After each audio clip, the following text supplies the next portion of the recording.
The best thing you can be is as authentically truthful and honest in your expression that are upholding your principles and values and your sense of self as just as best you possibly can right now.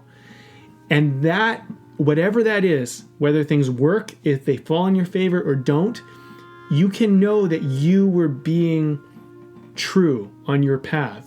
And then the effects of that will be the effects of that.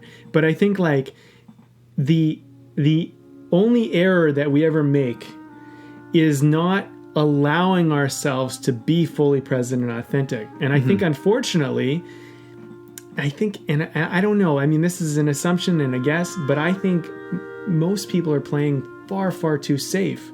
And really the only fault we make is putting up some walls and putting up these things and making excuses for not being true and authentic and not doing what we truly care about, you know. But maybe we have to walk down the road far enough not being authentic to realize the value of what it means to actually be authentic.